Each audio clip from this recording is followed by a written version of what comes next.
Hello friends, welcome to MKH। मैं स्नेहा सिंगाडिया।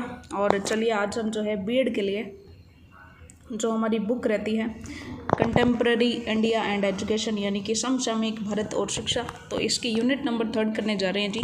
सबसे पहले अति लघुतरात्मक प्रश्न करेंगे, फिर हम लघुतरात्मक प्रश्न करेंगे और उसके बाद हम निबधात्मक प्रश्न हमारे देखेंगे।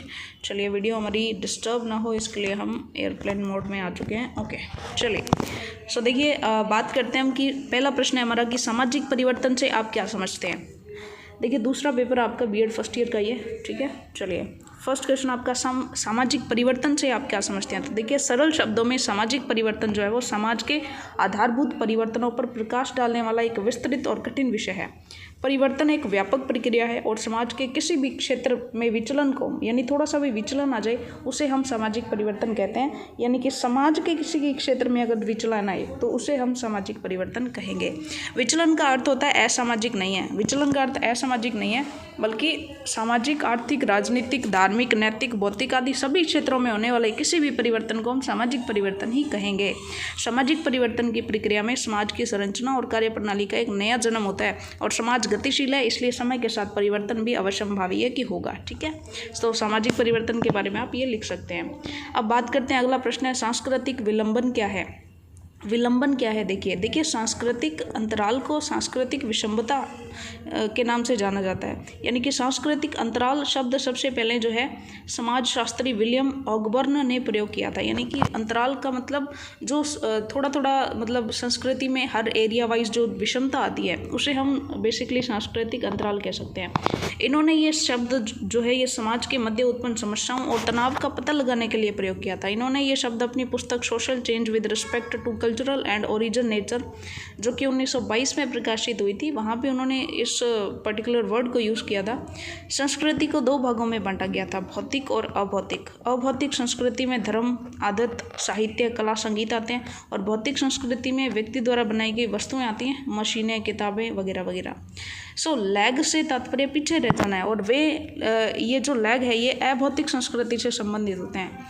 अभौतिक संस्कृति में बदलाव धीरे और काफ़ी समय पश्चात होता है, ठीक है। सो ऑगबर्न के अनुसार परिभाषा ये है कि जब कभी हम पिछड़ापन शब्द का प्रयोग करते हैं तो इसका अर्थ यह होता है कि कोई वस्तु आगे बढ़ने में देरी कर रही है, ठीक है। चलिए, नेक्स्ट क्वेश्चन है सामाजिक असमानता से क्या तात्पर्य है। तो सामाजिक असमानता क्या होती है कि विभिन्न सामाजिक स्थितियों के लिए एक समूह या समाज के भीतर उठने वाले असमान अवसर जो है वही हमारे सामाजिक असमानता होते हैं। जैसे जाति प्रथा भारतीय समाज को असमानता में विभाजित करती है। समाज दो वर्गों में विभाजित हो जाता है, उच्च वर्ग और निम्न वर्ग। इसके अतिरिक्त समाज में स्त्री पुरुष दोनों में भी समानता जो है वो विद्यमान है। ये भी सामाजिक असमानता के अंतर्गत आते हैं। सामाजिक असमानता के अंतर्गत आर्थिक असमानता, शैक्षिक असमानता, व्यावसायिक असमानता इत्यादि सम्मिलित हैं। क्षेत्रीय विषमताओं के कोई दो कारण लिखिए। देखिए, क्षेत्रीय विषमता कैसे आती है। एक तो इसके प्रशासनिक कारण हो सकते हैं कि बेसिकली राजकीय योजनाओं में धनराशि का आवंटन जो वो समुचित रूप से नहीं हो पाता, ठीक है, जिससे जो है बेसिकली विभिन्नता आ जाती है, ठीक है। प्राकृतिक और आर्थिक संसाधनों में यहाँ पर बहुत अंतर है। इसमें सभी क्षेत्र की प्राकृतिक और भौगोलिक संपदा जो है उसमें अंतर सम्मिलित है। यानी हर एरिया में प्राकृतिक और आर्थिक संसाधनों की जो संपन्नता है वो क्षेत्रीय विषमता है, ठीक है।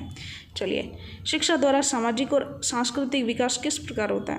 शिक्षा द्वारा कैसे सामाजिक और सांस्कृतिक विकास होता है। तो देखिए, शिक्षा भूत, वर्तमान और भविष्य की सभी प्रगतियों में योग प्रदान करके समाज, व्यक्ति, सभ्यता और संस्कृति के विकास में योगदान करता है। इन सांस्कृतिक परिवर्तनों का महत्व निम्न प्रकार है। सांस्कृतिक परिवर्तन सामाजिक परिवर्तन के आधार होते हैं। सांस्कृतिक परिवर्तन शिक्षा द्वारा अध्यवसाय करके प्राप्त होते हैं। सामाजिक परिवर्तन सांस्कृतिक परिवर्तनों के कारण स्वयं ही उत्पन्न हो जाते हैं और उपयुक्त परिवर्तन समय अनुकूल अनिवार्य होते हैं, ठीक है। नेक्स्ट क्वेश्चन है सामाजिक परिवर्तन हेतु शिक्षा की आवश्यकता क्यों है। सामाजिक परिवर्तन और शिक्षा का परस्पर घनिष्ठ संबंध है और सामाजिक परिवर्तन के लिए समाज के सदस्यों को शिक्षित होना अनिवार्य है। कोई भी समाज अपनी आवश्यकताओं तथा आकांक्षाओं की पूर्ति शिक्षा के माध्यम से ही पूरी करता है। रसिकन के अनुसार शिक्षा लोगों को शिष्ट बनाने की प्रक्रिया जो कि लोगों को होना चाहिए। सामाजिक परिवर्तन के लिए शिक्षा एक साधन का कार्य करती है। शिक्षा के अभाव में सामाजिक परिवर्तन पूर्ण रूप से नहीं किया जा सकता और शिक्षा द्वारा सामाजिक परिवर्तन लाने का कार्य विद्यालय के माध्यम से होता है। नेक्स्ट प्रश्न है सामाजिक गतिशीलता का क्या मतलब है। गतिशीलता का मतलब जैसे जैसे चेंजेस होते हैं उसके अकॉर्डिंग आगे बढ़ना।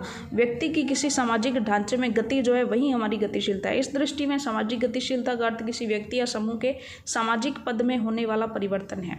सामाजिक स्थिति में परिवर्तन होना सामाजिक गतिशीलता कहलाती है, अर्थात सामाजिक स्थिति से दूसरी सामाजिक स्थिति प्राप्त करना ही सामाजिक गतिशीलता है। पी सोरोकिन के अनुसार सामाजिक गतिशीलता का अर्थ होता है सामाजिक समूहों तथा स्तरों में किसी व्यक्ति का एक समाज स्थिति से दूसरी सामाजिक स्थिति में पहुंच पाना। सामाजिक गतिशीलता के गुणों और दोषों की बात करें तो देखिए, गतिशीलता में व्यक्ति का सर्वांगीण विकास होता रहता है, उचित व्यक्ति को उचित सामाजिक पद मिलता रहता है, सामाजिक कुशलता और सामाजिक प्रगति में वृद्धि आती है, राष्ट्र की दृढ़ता और संपन्नता में वृद्धि रहती है, समाज स्थिरता की ओर अग्रसर होता है। यानी एक ही वंशवाद अगर चलेगा तो सामाजिक गतिशीलता तो रहेगी नहीं, तो उस पर जो है उचित व्यक्ति को उचित सामाजिक पद नहीं मिल पाएगा, तो ऑब्वियस ही बात है कि समाज की प्रगति और कुशलता वहाँ पर ठप हो जाएगी। सामाजिक गतिशीलता के दोष की अगर हम बात करें तो देखिए, ग्रामीण और नागरिक समाजों में अव्यवस्था आ जाती है, व्यक्ति में गर्व और अहम की भावना का विकास हो जाता है इसके कारण, और व्यक्ति का सामाजिक स्थिति में सदैव असंतुष्ट रहना इसकी मेन प्रॉब्लम है। लैंगिक असमानता को परिभाषित कीजिए। तो लैंगिक असमानता को परिभाषित करना तो कोई बड़ी बात नहीं है जी, क्योंकि लैंगिक आधार पर महिलाओं के साथ भेदभाव यही तो है लैंगिक असमानता। समाज में परस्पर महिलाओं परंपरागत रूप से महिलाओं को कमजोर वर्ग के रूप में माना जाता है, वह पुरुषों के अधीनस्थ स्थिति में होती हैं। भारत देश में लिंग असमानता का मूल कारण इसकी पितृसत्तात्मक व्यवस्था है। ठीक है जी। इसके बाद परिभाषा भी आप लिख सकते हैं सिल्विया वाल्बेकी की पितृसत्तात्मक सामाजिक संरचना की ऐसी प्रक्रिया और व्यवस्था है जिसमें पुरुष वर्ग नारी वर्ग पर अपना प्रभुत्व स्थापित करता है और उसका दमन करता है, उसका शोषण करता है। क्षेत्रीय विषमताओं से आप क्या समझते हैं? क्षेत्रीय विषमताओं से तात्पर्य है कि देश के विभिन्न राज्यों के आर्थिक और प्रति व्यक्ति आय के स्तर में पाई जाने वाली जो असमानता है। देश के कुछ राज्यों जैसे पंजाब, गोवा, हरियाणा, गुजरात आदि आर्थिक विकास की दर और प्रति व्यक्ति आय बहुत अधिक है। इसके विपरीत राज्य जैसे बिहार, उड़ीसा, राजस्थान, उत्तर प्रदेश, असम आदि में आर्थिक विकास की दर और प्रति व्यक्ति आय काफ़ी कम है। यही तो होती है क्षेत्रीय विषमताएं। ठीक है, चलिए उसके बाद हम बात करते हैं। अगला हमारा प्रश्न है लघुत्रात्मक प्रश्न कि सामाजिक परिवर्तन में शिक्षा की क्या भूमिका है। देखिए, सामाजिक परिवर्तन में शिक्षा का बहुत महत्व है। सामाजिक परिवर्तन की उत्पत्ति सर्वाधिक शिक्षा साधनों द्वारा की जाती है। सबसे पहले अगर हम बात करें तो सामाजिक विकास में शिक्षा सामाजिक परिवर्तन लाने, उसकी पुष्टि करने, उनको आगे बढ़ाने और सामाजिक क्रांति करने का सशक्त साधन है। सामाजिक मूल्यों का विकास जैसे शिक्षा द्वारा ही प्रेम, त्याग, सेवा, आत्मनियंत्रण, सहनशीलता आदि मूल्यों का विकास जो है वो संभव हो पाता है। और समाज जो है वो समाज सेवा कार्यक्रमों को शिक्षा का अभिन्न अंग बनाना। साक्षरता न तो शिक्षा का आदि है और न अंत, अतः शिक्षा को ज्ञानात्मक पक्ष तक ही सीमित न रखकर व्यवहार रूपांतरण की क्रियात्मक शिक्षा पर भी बल देना चाहिए। व्यावसायिक औद्योगिक विकास कार्यक्रम भी ये शिक्षा के अंतर्गत आते हैं। इसमें कृषि प्रशिक्षण शिविर, कृषि आधारित उद्योग आदि के ज्ञान द्वारा अर्थात शिक्षित होकर इसमें विकास कर सकते हैं। सामुदायिक विकास के कार्यक्रमों में भाग लेने की अनिवार्यता, तो शिक्षा संस्थाओं को अभिन्न अंग के रूप में सामुदायिक सेवा कार्यक्रमों को अपनाना होगा। इसके अंतर्गत स्वास्थ्य सेवा कार्यक्रम, प्रौढ़ शिक्षा कार्यक्रम, बाढ़ अकाल राहत कार्यक्रम इत्यादि कार्यक्रम शिक्षा द्वारा सुचारू रूप से चलते हैं, जो कई प्रकार की भावनाओं को परिवर्तित करते हैं। नेक्स्ट क्वेश्चन हमारा कि अनुसूचित जाति और जनजाति शिक्षा के लिए नई शिक्षा नीति में क्या प्रावधान है, यानी SC ST की एजुकेशन के लिए नई शिक्षा नीति में क्या प्रावधान है। तो देखिए, सिंपल सी बात है कि सभी के लिए समान शैक्षिक प्रदान नीति जो है वो बनाई गई है नई शिक्षा में। इसमें क्या है, बेसिकली निर्धन और दरिद्र परिवारों को अपने बालकों के 14 वर्ष की आयु प्राप्त करने तक निरंतर विद्यालय में भेजने हेतु प्रोत्साहन देना, अनुसूचित जातियों में से शिक्षकों का चयन किया जाना, अनुसूचित जाति और जनजाति के बालकों के विद्यालयों में प्रवेश, अवरोधन तथा सफलता सभी स्तरों में विकास बढ़ाना, शैक्षिक जागरूकता के लिए कई कार्यक्रम संचालित करना, विद्यालय भवनों के निर्माण, बालवाड़ी जिसे हम आंगनबाड़ी भी कहते हैं, प्रौढ़ शिक्षा केंद्रों की स्थापना करना, विस्तृत पैमानों पर आवासीय विद्यालयों की स्थापना करना और अनुसूचित जाति जनजाति के प्रतिभाशाली बालकों को पुरस्कृत और प्रोत्साहित करना, जनजातीय क्षेत्रों में प्राथमिक विद्यालय खोलने हेतु प्राथमिकता देना, इन क्षेत्रों में LRIP तथा RLEPG के साथ साथ शिक्षा के सामान्य कोष से भी भवन निर्माण हेतु सहायता करना। तो ये सब इसके फैक्ट्स हैं। शिक्षा, अगला प्रश्न हमारा, शिक्षा और सामाजिक गतिशीलता के संबंध पर प्रकाश डालिए। देखिए शिक्षा जो है ना एक सामाजिक प्रक्रिया है जो व्यक्ति को समाज में पद प्रतिष्ठा प्रदान करती है, जिससे सामाजिक गतिशीलता बढ़ती रहती है। इन दोनों के मध्य गहरा संबंध है जो इस प्रकार है। सबसे पहले तो शिक्षकों की गतिशीलता। देखिए शैक्षिक समूहों के अंतर्गत शिक्षक, प्रवक्ता, प्रिंसिपल, इनके स्टेप्स जो है बढ़ते जाते हैं। ये जो है बेसिकली आजकल क्या हो रहा है, वर्तमान में कई कारणों से समाज में अब शिक्षक का आदर जो है ना वो कम हो गया है, जिससे सामाजिक गतिशीलता का भी असर बहुत इस पर पड़ रहा है। छात्रों की सामाजिक गतिशीलता, छात्रों की बात करें तो छात्र जो है शिक्षा द्वारा अपनी योग्यता अनुसार सामाजिक पद प्राप्त करते हैं। शिक्षा के अभाव में पद परिवर्तन और सामाजिक गतिशीलता असंभव है। शिक्षा की उत्तमता, समानता, गुणवत्ता आदि सभी सामाजिक गतिशीलता को प्रभावित करते हैं। अगर किसी देश की शिक्षा तकनीकी पर ज़्यादा बल देती है तो वहाँ के छात्र तकनीकी क्षेत्र में विकास करते हैं। ठीक है जी। नेक्स्ट क्वेश्चन आपका, सामाजिक गतिशीलता को प्रभावित करने वाले कारक लिखिए। देखिए सामाजिक गतिशीलता और सामाजिक पद के परिवर्तन को प्रभावित करने वाले कारक कौन से? सबसे पहले तो अवसर संरचना। भारत में जाति व्यवस्था की जड़ें बहुत गहरी है। समाज की अवसर संरचना और सामाजिक संरचना का सामाजिक गतिशीलता पर बहुत प्रभाव पड़ता है। ठीक है। समाज भी दो प्रकार के होते हैं, बंद समाज और खुले समाज। अपने देश में जनतांत्रिक शासन व्यवस्था हो जाने से अब जातीयता फिर भी कम होती जा रही है। जनसंख्या संरचना बहुत इंपॉर्टेंट है। सामाजिक गतिशीलता का जनसंख्या के वितरण, आकार और घनत्व से जो है गहरा संबंध होता है। जिन स्थानों पर जनसंख्या का घनत्व अधिक होता है वहाँ बाहर से आए हुए लोग निजी स्थितियों में कार्य करने को भी तैयार हो जाते हैं। इससे वहाँ पर रहने वाले लोगों की सामाजिक स्थिति जो है अपने आप ऊपर हो जाती है। तो जनसंख्या संरचना बहुत इंपॉर्टेंट होती है। आर्थिक सफलता भी बहुत इंपॉर्टेंट होती है। धनाढ्य, मध्यम और निम्न, बेसिकली 3 तरह से हम आर्थिक दृष्टि से समाज को बांटते हैं। प्रत्येक व्यक्ति अधिक धन कमाने का प्रयास करता है और उसकी स्थिति में वृद्धि होती जाती है। इससे सामाजिक गतिशीलता प्रभावित होती है। जनतंत्रीय शासन, इसमें भी क्या है कि जनतंत्रीय शासन व्यवस्था में अन्य प्रकार की शासन व्यवस्थाओं की अपेक्षा सामाजिक गतिशीलता के अवसर ज़्यादा होते हैं। ठीक है।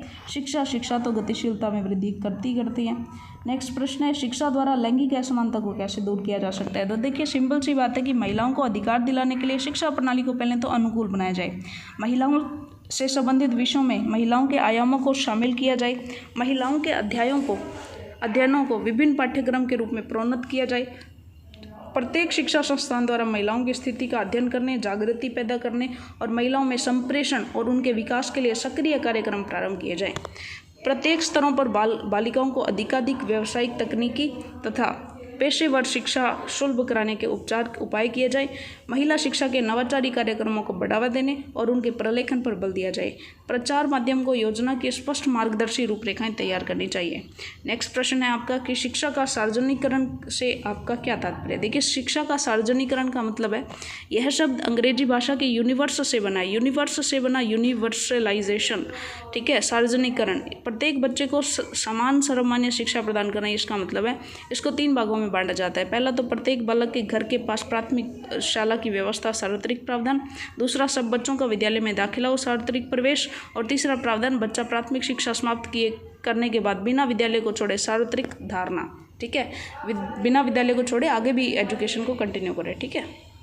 चलिए बढ़ते हैं निबंधात्मक प्रश्नों की ओर। पहला प्रश्न आपका, सामाजिक परिवर्तन का क्या अर्थ है? इसकी प्रमुख विशेषताओं का उल्लेख कीजिए। तो चलिए निबंधात्मक में हमारा पहला प्रश्न है कि सामाजिक परिवर्तन का क्या अर्थ है और इसकी प्रमुख विशेषताओं का उल्लेख करो। यानी कि सामाजिक परिवर्तन का हमारे यहाँ पर क्या उल्लेख है? सामाजिक परिवर्तन का क्या अर्थ है? ठीक है। तो उसकी विशेषताओं का, सामाजिक परिवर्तन की विशेषताओं का हमें उल्लेख करना है। देखिए सामाजिक परिवर्तन का अर्थ होता है परिवर्तनशीलता समाज का साधारण और सार्वभौमिक नियम है। मानव समाज में होने वाले अनेक परिवर्तनों से यह स्पष्ट है कि भौतिक जगत की भांति मानव जगत भी, प्रकृति भी परिवर्तनशील है। यानी कि भौतिक जगत जैसे चेंज होता रहता है, वैसे ही मानव जगत की प्रकृति भी परिवर्तनशील है।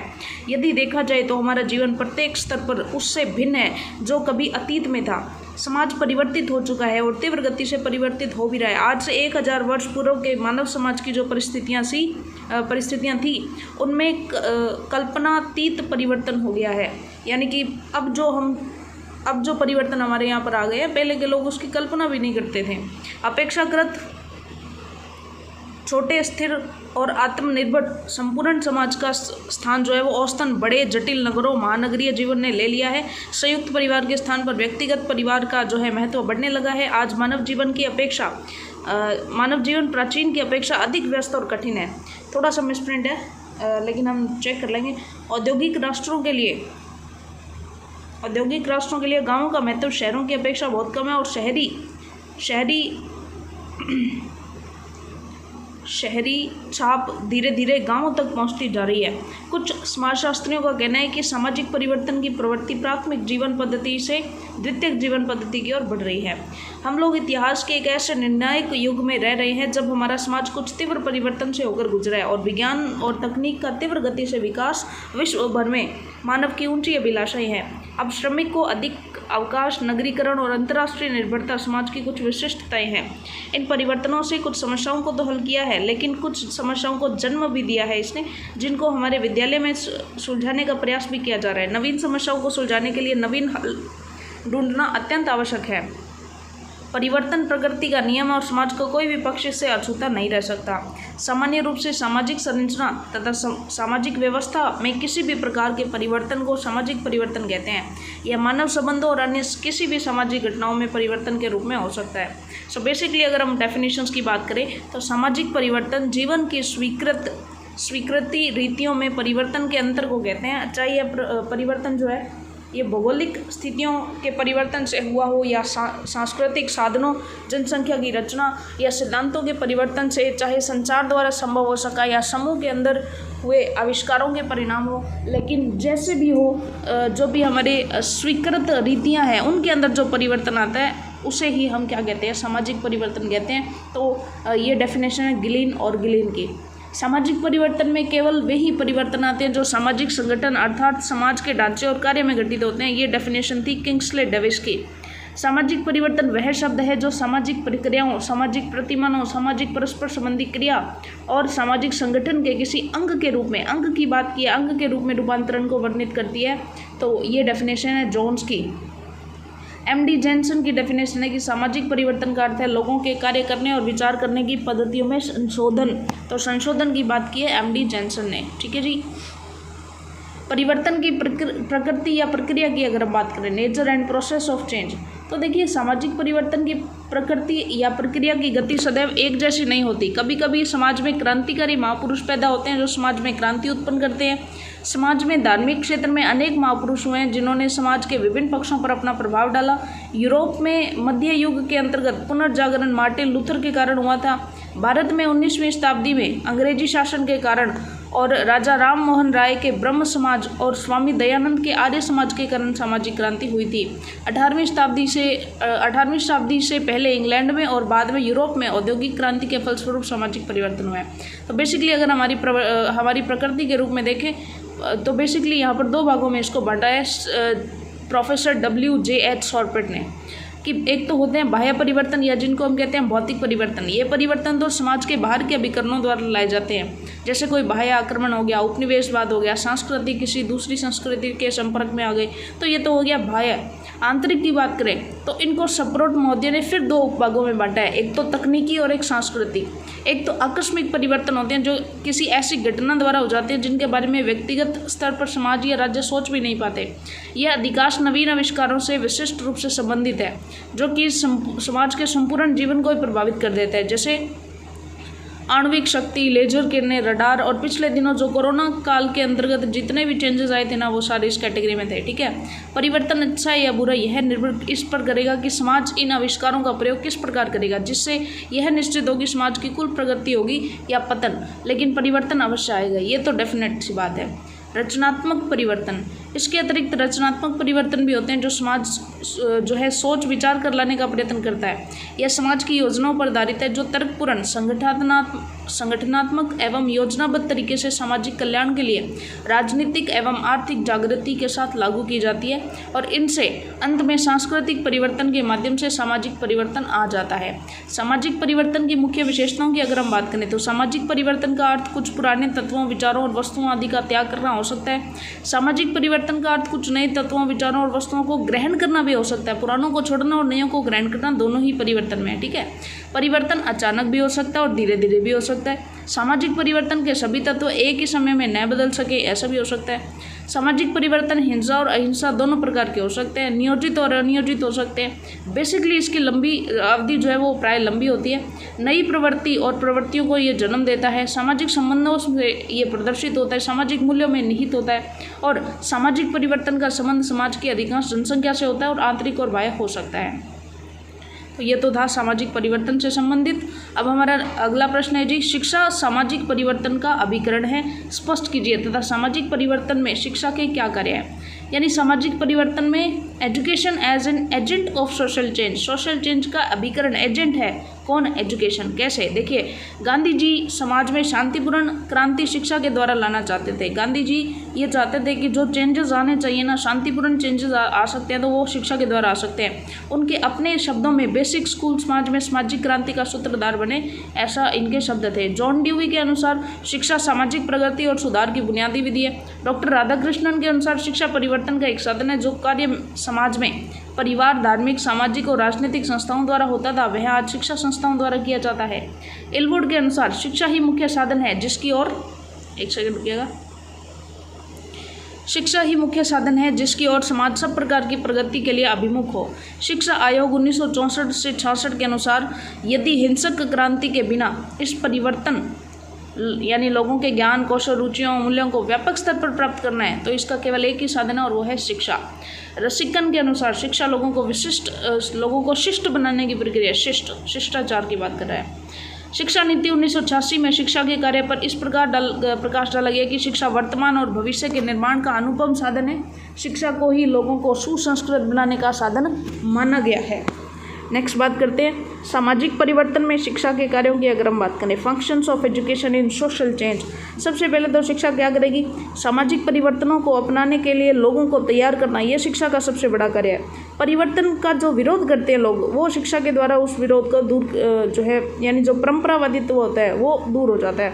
सामाजिक परिवर्तन की समीक्षा यानी विश्लेषण करना, वो भी तो यानी कि गुण दोषों का पता लगाना, ये भी तो शिक्षा के द्वारा ही पॉसिबल है। और नए परिवर्तनों का मूल जो है, देखिए शिक्षा के कारण खोज और आविष्कारों को बल मिलता है और आविष्कार ही समाज में परिवर्तन लाते हैं, यानी इनका मूल होता है ये। सामाजिक परिवर्तनों में नेतृत्व करना, जो हमेशा ही देख लीजिएगा कि जो शिक्षित व्यक्तित्व है ना वो सबसे पहले परिवर्तन का नेतृत्व करते हैं। सामाजिक कुरीतियों को दूर करने में शिक्षा रोल निभाती है, ज्ञान के क्षेत्र में विकास करवाती है, राष्ट्रीय एकता और आर्थिक वृद्धि में शिक्षा इंपॉर्टेंट है, सामाजिक अनुकूलन में सहयोग करती है। चेंजेस को एक्सेप्ट करना भी तो बहुत बड़ी बात है, तो एक्सेप्ट वही कर सकता है जब एजुकेशन लाई जाए, जब जागृति लाई जाए, ठीक है। नेक्स्ट क्वेश्चन है अध्यापक सामाजिक परिवर्तन के अभिकर्ता के रूप में यानी कि teacher as an agent of social change कैसे काम करता है। देखिए भले ही हमारे शैक्षिक उद्देश्य बहुत उच्च हो, भले ही हमारा पाठ्यक्रम बहुत सोच विचार के बाद बनाया गया हो, भले ही पाठ्य पुस्तकों की विषय सामग्री राष्ट्रीय समाकल तथा भावनात्मक एकता के विकास की दृष्टि से अत्यंत महत्वपूर्ण हो, लेकिन यदि अध्यापक राष्ट्रीय समाकल के प्रति स्वस्थ दृष्टिकोण और उत्साह नहीं दिखाता है ना तो बाकी सब व्यर्थ है। यानी सब कुछ ठीक है, स्कूल सिलेबस सब कुछ ओके है, लेकिन अगर टीचर्स ने अपना रोल सही तरीके से नहीं निभाया तो सब कुछ व्यर्थ है। सभी अध्यापक दो प्रकार से राष्ट्रीय समाकल के मूल्यों के विकास में योगदान देते हैं, एक तो विद्यालय के बाहर और एक विद्यालय के अंदर। वैसे E.W. गार्डन के अनुसार अध्यापक का कार्य है परिवर्तन के लिए शिक्षित करना, परिवर्तन के द्वारा शिक्षित करना, नियंत्रित क्रांति के लिए शिक्षित करना और आवश्यकता पड़ने पर क्रांतिकारी क्रिया द्वारा शिक्षित करना। ठीक है, सो ये बेसिकली अध्यापक के कार्य बहुत इंपॉर्टेंट है ये।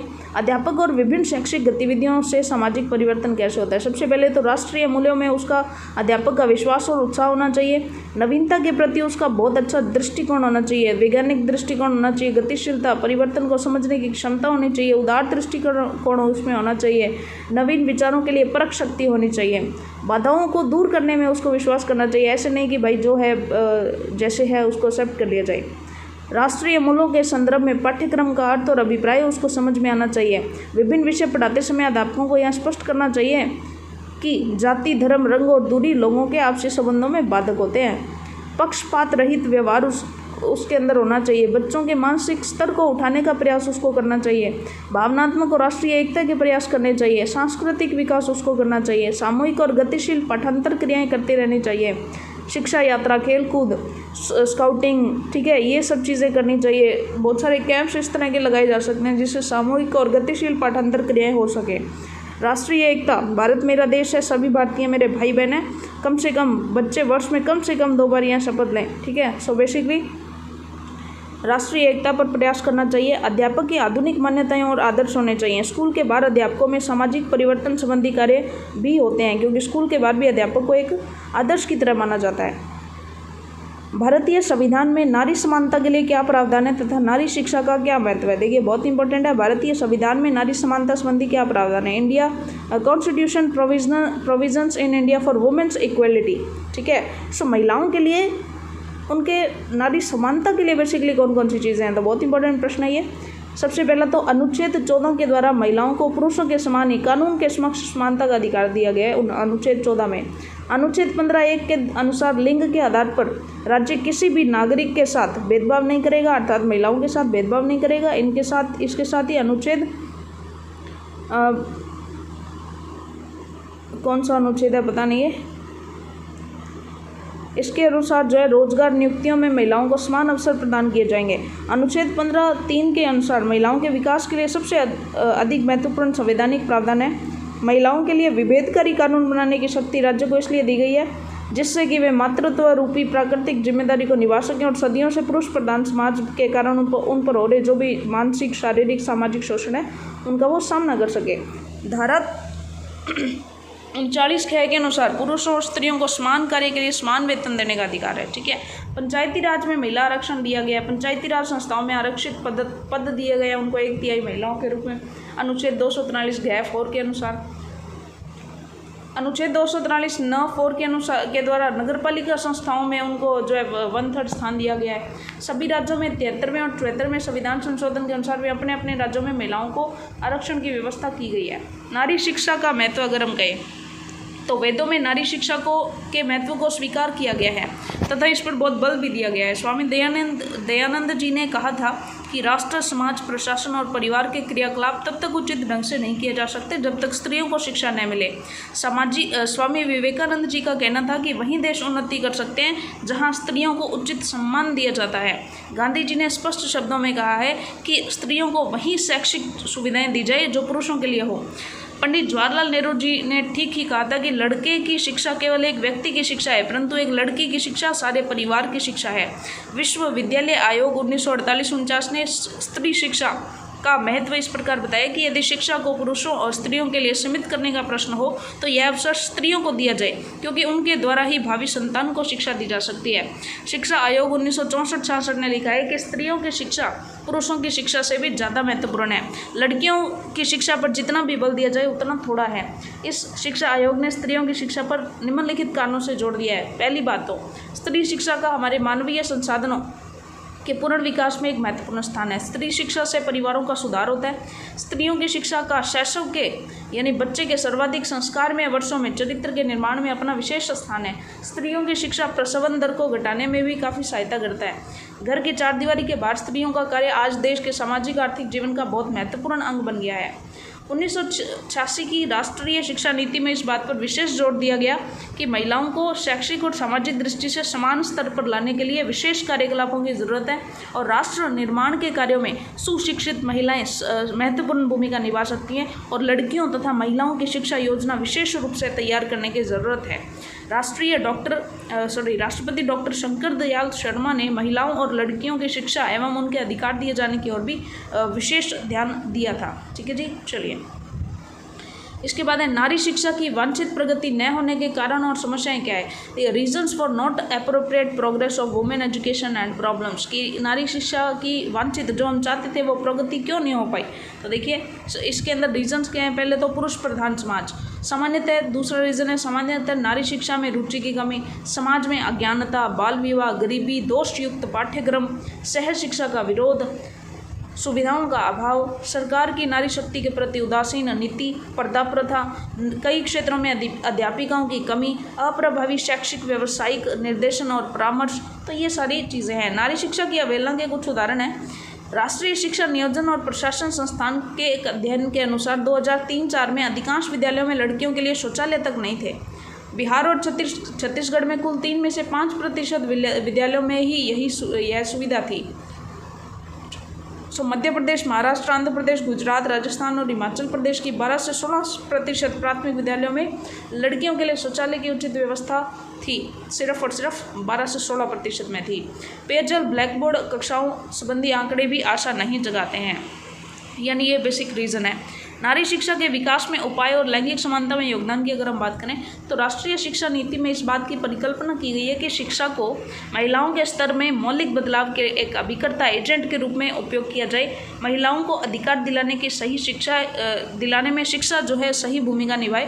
पाठ्यपुस्तकों, शिक्षकों, निर्णयकर्ताओं तथा प्रशासकों के प्रशिक्षण और शिक्षा संस्थाओं के सक्रिय सहयोग से नए मूल्यों के विकास को बढ़ावा दिया जाए। महिलाओं के अध्ययनों को विभिन्न पाठ्यक्रम के रूप में प्रोन्नत किया जाए। महिलाओं को अधिकार दिलाने के लिए शिक्षा प्रणाली को अनुकूल बनाया जाए। औद्योगिक, तकनीकी और व्यावसायिक शिक्षा के कार्यक्रमों में भी महिलाओं की शिक्षा को व्यापक बनाया जाए। पाठ्यपुस्तकों से लिंग पक्षपात, महिलाओं के प्रति दुराग्रह वाले भागों को हटाया जाए। महिलाओं से संबंधित विषयों में महिलाओं के आयामों को शामिल किया जाए। पाठ्य चर्चा की पुनः संरचना करने के लिए कार्यशालाओं की योजना की जाए और शैक्षिक संस्थाओं को उन कार्यक्रमों को शुरू करने के लिए प्रोत्साहित किया जाए जो समुदाय को प्रत्यक्ष रूप से लाभ पहुंचाए। प्रत्येक शिक्षा संस्थान द्वारा महिलाओं की स्थिति का अध्ययन करने, जागृति पैदा करने और महिलाओं में संप्रेषण तथा उनके विकास के लिए सक्रिय कार्यक्रम प्रारंभ किए जाए। सभी शिक्षकों और गैर औपचारिक शिक्षा, प्रौढ़ शिक्षा अनुदेशकों को महिलाओं को अधिकार दिलाने वाले एक एजेंट के रूप में उनको प्रशिक्षित किया जाए, ट्रेन किया जाए। महिलाओं के विकास के लिए स्वैच्छिक एजेंसियां और क्रियात्मक वर्गों को प्रशिक्षण कार्यक्रम में शामिल किया जाए। प्रौढ़ गैर औपचारिक शिक्षा कार्यक्रमों में महिला शिक्षकों और महिला अनुदेशकों को विशेष प्रशिक्षण दिया जाए। तो इस तरह से ये बहुत सारे एग्जाम्पल्स हैं, बहुत सारी चीज़ें आप देख सकते हैं, बहुत सारे उपाय हैं यहाँ पर। चलिए आप अपनी तरफ से भी जो भी आपके माइंड में एक उपाय आते हैं इस प्रश्न में नोट कर सकते हैं। अगला प्रश्न हमारा, नारी समानता हेतु विशेष शैक्षिक प्रावधान अथवा योजनाओं की व्याख्या कीजिए कि कौन से विशेष शैक्षिक प्रावधान और योजनाएं चलाई गई हैं। तो सबसे पहला तो है ऑपरेशन ब्लैकबोर्ड, महिला शिक्षा की विशेष योजनाएं। ऑपरेशन ब्लैकबोर्ड योजना के अधीन संशोधित नीति निर्धारण में यह एक शर्त है कि भविष्य में नियुक्त किए जाने वाले शिक्षकों में 50% महिलाएं होनी चाहिए। छात्रावास योजना, छात्रावासों के निर्माण की योजना का संचालन इस उद्देश्य से किया जा रहा है कि अधिकांश से अधिकांश बालिकाएं माध्यमिक शिक्षा से लाभ उठा सकें। अनौपचारिक बालिका शिक्षा केंद्र, मानव संसाधन विकास मंत्रालय की अनौपचारिक शिक्षा योजना के अधीन ऐसे अनौपचारिक शिक्षा केंद्रों को जो केवल बालिकाओं के लिए 90% सहायता दी जाती है और बालिकाओं के अनौपचारिक शिक्षा केंद्रों की कुल संख्या 2.41 लाख है। नवोदय विद्यालयों में लड़कियां, प्रभावी कार्यवाही से नवोदय विद्यालयों में बालिकाओं का दाखिला लगभग 31% तक सुनिश्चित हो गया है। महिला साक्षरता अभियान, पूर्ण साक्षरता अभियानों में महिलाओं को पूर्ण अधिकार देने के उद्देश्य पर विशेष ध्यान दिया गया है। अतः ऐसा प्रतीत होता है कि पूर्ण साक्षरता अभियानों के अंतर्गत महिला अध्येता पुरुष अध्येताओं को पीछे छोड़ जाएंगी। अब तक वंचित वर्गों को अधिकार देने के संबंध में सामाजिक जागरूकता महत्वपूर्ण है।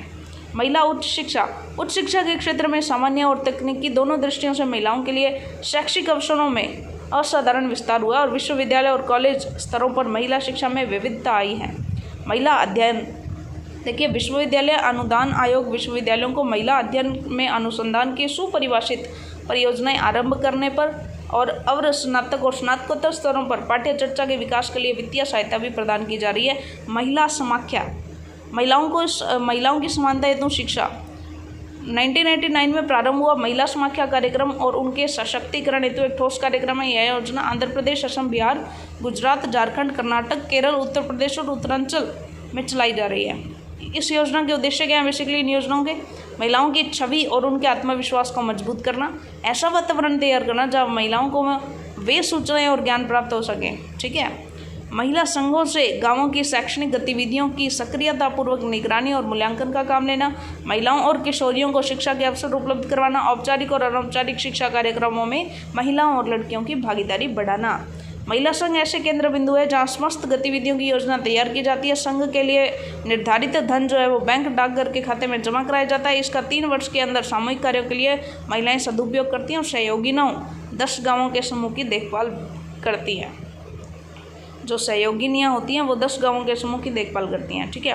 नेक्स्ट बात करते हैं महिला निरीक्षिका कार्यवाही योजना। 1962 में शिक्षा के कार्यक्रमों के निरीक्षण के लिए महिला कक्ष की स्थापना करने की व्यवस्था है। योजना तंत्र, कार्यवाही योजना 1992 के कार्यान्वयन की पुनरीक्षा करने, बालिकाओं की शिक्षा में संबंध नीतियों पर सरकार को सलाह देने और अनिवार्य सहायक सेवा के प्रावधान मानव संसाधन विकास मंत्रालय के शिक्षा विभाग ने महिला शिक्षा के वास्ते एक उच्च स्तरीय अंतर मंत्रालय समिति की व्यवस्था किया। तो योजना तंत्र, महिला निरीक्षिका की बात करें और महिला समाख्या की बात करें, ठीक है। उसके बाद नारी शिक्षा और राष्ट्रीय शैक्षिक अनुसंधान और परीक्षण परिषद भी विशेष प्रकार के कार्यक्रम आयोजित करती है। कस्तूरबा गांधी बालिका विद्यालय योजना भी इस तरह की एक योजना है जिससे बालिकाओं की शिक्षा में जो है उनको अच्छी सुविधाएं दी जा सके। अगला प्रश्न हमारा, क्षेत्रीय असमानताओं से आप क्या समझते हैं, इसके कारणों तथा प्रभावों का वर्णन कीजिए। यानी कि क्षेत्रीय विषमताओं से क्या तात्पर्य है, इसके कारण और प्रभाव क्या है। तो देखिए क्षेत्रीय विषमताएं क्या होती हैं। ऑब्वियस ही बात है, नाम से ही समझ में आ रहा है कि भारतवर्ष की प्राकृतिक संरचना के कारण यहाँ विविधता का होना स्वाभाविक है। भौगोलिक विविधता, उपज के क्षेत्र की विविधता, प्राणी वर्ग की तथा वनस्पति की विविधता, धार्मिक, सामाजिक, आर्थिक, भाषाई विविधता, हर तरह की विविधता है यहाँ पर, ठीक है। सामान्य शब्दों में कहें तो क्षेत्रीय विषमता किसी क्षेत्र विशेष का अन्य क्षेत्र की तुलना में पिछड़ना है। यह पिछड़ना या विषमता जो है आर्थिक, प्राकृतिक, जनसांख्यिक, शिक्षा और स्वास्थ्य सुविधाओं, रोजगार के अवसरों, विकास के लिए आवश्यक ढांचा आदि किसी भी आधार पर हो सकती है। शिक्षा के संदर्भ में इस प्रकार की विषमताएं शैक्षिक अवसरों की असमानता उत्पन्न करती है तथा शिक्षा के सार्वजनिकरण के मार्ग में बाधा उत्पन्न करती है। क्षेत्रीय विषमताएं सदैव विद्यमान रहेंगी। इन्हें दूर करना तो कठिन है, लेकिन इन पर नियंत्रण करना बहुत इन पर नियंत्रण प्राप्त करना और शिक्षा से इनके दुष्प्रभाव को बचाना आवश्यक है, ठीक है जी। क्षेत्रीय विषमता के सूचकों की बात करें, इंडिकेटर्स की बात करें, ठीक है, तो सामान्यतः विभिन्न क्षेत्रों के मध्य विषमता के सूचक भिन्न भिन्न होते हैं। विभिन्न सूचकों में से परिस्थितियों और समय के अनुसार सूचकों की भूमिका भी बदलती रहती है। सामान्य रूप से सूचक है जैसे पहला प्रति व्यक्ति आय, कृषिगत सूचक, औद्योगिक सूचक, राज्यवार वित्तीय आवंटन से जुड़े सूचक, सामाजिक सेवाओं से जुड़े सूचक, यानी किससे हमें पता चलता है, आधार ढांचे से जुड़े सूचक, तो ये बताते हैं, ये कुछ सूचक है जो हमें सूचित करते हैं। क्षेत्रीय विषमताओं के कारणों की अगर हम बात करें तो पहला तो है प्राकृतिक और आर्थिक संसाधनों में अंतर। जलवायु, वर्षा, मिट्टी, खनिज पदार्थ, वन संपदा, हर चीज़ में डिफरेंस है। जैसे राजस्थान की बात करें तो राजस्थान की तुलना और पंजाब की तुलना करें तो सूखे की समस्या और जल की कमी जो है राजस्थान में और पंजाब में उपजाऊ भूमि है, जल का प्रदूषण बहुत रहता है, ठीक है, तो ये चीज़ें हैं। सांस्कृतिक परंपराओं की बात करें तो सांस्कृतिक परंपराएं यहाँ पर अलग अलग हैं। राजनीतिक कारण है, राजनीतिक प्रभाव का प्रयोग सर्वविदित है। विकसित क्षेत्रों का विशिष्ट वर्ग जो है अपने अनुभवों और शिक्षा से प्रभावित कर राजनीति में पैंठ स्थापित कर लेता है और अपने क्षेत्र की जो अधिकाधिक सुविधाएं हैं, माफ़ कीजिएगा, तो हम यहाँ पर दें कि क्षेत्रीय विषमताओं राजनीतिक कारणों पर थे, कि जो भी पेशेवर लोग होते हैं तो वो वहाँ पर अपने राजनीतिक पेंट बनाकर और अधिकाधिक सुविधाओं को वहाँ पर जो है वो अपने विकसित क्षेत्रों में जाकर के वहाँ पर अधिकाधिक सुविधाएं अपने लिए जुटा लेते हैं और उससे असंतुलन बन जाता है। प्रशासनिक कारणों की बात करें तो क्षेत्रीय विषमताओं का एक कारण प्रशासनिक भी है, ठीक है जी, क्योंकि जो राजकीय सेवाएँ होती हैं उनकी धनराशि जो है ना वो सभी में एक समान वितरित नहीं हो पाती हैं। निवेश की मात्रा में अंतर, हर जगह निवेश, कहीं ऐसे क्षेत्र हैं, पिछड़े इलाके हैं जहाँ निवेश नहीं बन पाता, कई ऐसे इलाके हैं जहाँ पर बहुत सारे लोग जो है ज़्यादा समृद्ध होते हैं तो वो ज़्यादा अच्छे से निवेश करते हैं। क्षेत्रीय विषमताओं के प्रभाव में देखें तो एक तो राष्ट्रीय एकता में बाधा की उत्पन्न करते हैं, ये अलगाव का भाव उत्पन्न करते हैं, विकास की गति पर प्रभाव डालते हैं, नए राज्यों की मांग भी इससे बनती है। क्षेत्रीय विषमताओं के कारण राज्य के नागरिकों में असंतोष की भावना उत्पन्न होती है और बेसिकली एक राष्ट्रीय एकीकरण के लिए ये बेसिकली क्या होती है, बाधा उत्पन्न करती है, ठीक है। अगला प्रश्न हमारा, विश्वविद्यालय शिक्षा आयोग की स्त्री शिक्षा के बारे में क्या संस्तुतियाँ हैं। सामाजिक गतिशीलता से आपका क्या अभिप्राय है। सामाजिक गतिशीलता के अर्थ को स्पष्ट कीजिए। सामाजिक गतिशीलता पर संक्षिप्त टिप्पणी लिखिए। तो सबसे पहले तो हम बात करते हैं विश्वविद्यालय शिक्षा आयोग की स्त्री शिक्षा के बारे में क्या संस्तुतियाँ, रिकमेंडेशंस हैं। सबसे पहले तो स्त्रियों का कार्यक्षेत्र और उनकी शिक्षा। संसार प्रगतिशील है, अब वह समय नहीं है जबकि स्त्रियों को घर की चार दीवारी में बंद रखा जाए। इस संबंध में विश्वविद्यालय शिक्षा आयोग 1948-49 में अपने विचार इस प्रकार व्यक्त करता है कि घर की देखभाल करना स्त्रियों का प्रमुख कार्य है और आगे भी रहेगा। फिर भी उनका संबंध सीमित नहीं रहना चाहिए।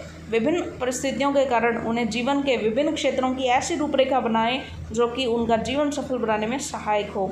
आयोग ने कुछ रिकमेंडेशंस की कि कॉलेज में जीवन की जो सुविधाएं शुरू में लड़कों को दी गई थी वे लड़कियों को भी उपलब्ध करवाई जाएं। भले ही में कॉलेज पहले लड़कों के लिए खोले गए थे, उनको गर्ल्स के लिए भी ओपन कर दिया जाए। स्त्री शिक्षा में कमी न की जाए बल्कि इसे बढ़ावा दिया जाए। स्त्रियों को उनकी शिक्षा की वास्तविक अभिरुचियों से परिचित कराने के लिए उचित शिक्षा निर्देशन का कार्य योग्य व्यक्ति करें, जिससे वे पुरुषों का अनुकरण न करें बल्कि पुरुषों की भांति अच्छी शिक्षा प्राप्त करें और उनका अपना ध्येय बनाएं। छात्राओं की इस प्रकार साधारणतः सहायता करनी चाहिए कि वे सामान्य समाज में अपना स्थान सभ्य नागरिक के रूप में पहचान लें। शिक्षा निर्देशन कार्य इस प्रकार किया जाए कि लड़कियां गृह विज्ञान के अध्ययन के प्रति उदासीन न रहे। सहज शिक्षा वाले कॉलेजों में पुरुषों पर इस बात का दबाव डाला जाए कि वे शालीनता रखें और सामाजिक जिम्मेदारी का अनुभव करें। जहां लड़के लड़कियों के लिए नए कॉलेज बनाए जाए वहां इस बात का ध्यान रखा जाए कि वे वास्तव में सहज शिक्षा संस्थाएं हों, जिसमें स्त्री और पुरुषों की दोनों की ज़रूरतों का पूरा ध्यान रखा जाए। समान कार्य के लिए स्त्री और पुरुष अध्यापकों को समान वेतन दिया जाए। नेक्स्ट बात करते हैं 13 से 18 वर्ष की आयु तक के लड़के लड़कियों के लिए अलग अलग स्कूल। विश्वविद्यालय शिक्षा आयोग का विचार था कि 13-14 वर्ष की आयु से लगभग 18 वर्ष की आयु तक लड़के लड़कियों के विद्यालय अलग अलग हो, कॉलेज में सह शिक्षा दी जाए। लेकिन ठीक है जी, आगे बात करते हैं सामाजिक गतिशीलता। और सामाजिक गतिशीलता के बारे में हम काफ़ी कुछ पढ़ चुके हैं कि सामाजिक परिवर्तन का अध्ययन करते समय यह तथ्य हमारे सामने स्पष्ट हो चुका है कि समाज और व्यक्तियों के संदर्भ में परिवर्तन ही शाश्वत और स्थायी तत्व है। जब यह परिवर्तन व्यक्ति अथवा एक वर्ग का अपने सामाजिक ढांचे में स्वयं की इच्छा और योग्यता के आधार पर एक सामाजिक स्थिति से दूसरी सामाजिक स्थिति में स्थानांतरण के रूप में होता है तो इसे सामाजिक गतिशीलता कहते हैं। सामाजिक गतिशीलता की बहुत सारी परिभाषाएं हैं, सोरोकिन की, बोगार्ड्स की, फेयरचाइल्ड की। सोरोकिन की परिभाषा है कि सामाजिक गतिशीलता से आशय सामाजिक समूहों और स्तरों में किसी व्यक्ति का एक सामाजिक स्थिति से दूसरी सामाजिक स्थिति में पहुंच जाना। बोगार्ड्स के अनुसार सामाजिक पद में कोई भी परिवर्तन सामाजिक गतिशीलता है। फेयरचाइल्ड इसके अनुसार सामाजिक गतिशीलता से अभिप्राय प्राय व्यक्तियों के एक समूह से दूसरे समूह की ओर गति से है। सो बेसिकली गतिशीलता के अगर अपने प्रकारों की बात करें तो बेसिकली यहाँ पर देखिए सामाजिक गतिशीलता के प्रमुख कारणों की बात करते हैं। समकक्ष या क्षैतिज सामाजिक गतिशीलता क्यों होती है, तो ये प्रकार भी और कारण भी है।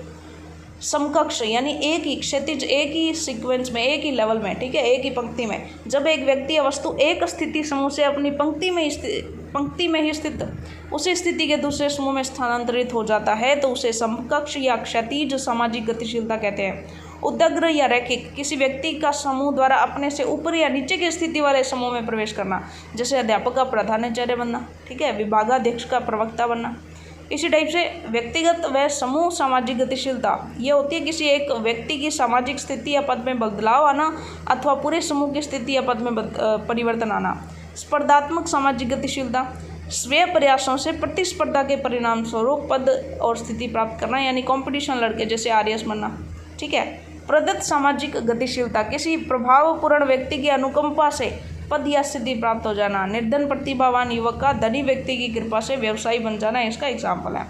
नेक्स्ट क्वेश्चन हमारा, सामाजिक गतिशीलता को प्रभावित करने वाले प्रमुख कारण कौन कौन से हैं। शिक्षा किस प्रकार सामाजिक असमानता को कम कर सकती है, तो इसमें शिक्षा का क्या योगदान है। देखिए सामाजिक गतिशीलता को प्रभावित करने वाले कारक पहले तो है सामाजिक ढांचा, पदों की स्थिति में जो परिवर्तन आती है, पदों की संख्या में जो परिवर्तन आते हैं, आर्थिक समृद्धि, महत्वाकांक्षा, शासन व्यवस्था और तात्कालीन राजनीतिक व्यवस्था, ये इसके कारण है। अगर शिक्षा और सामाजिक गतिशीलता का संबंध देखें तो सामाजिक गतिशीलता और शिक्षा के संबंध का प्रत्यक्ष उदाहरण वर्तमान समाज है।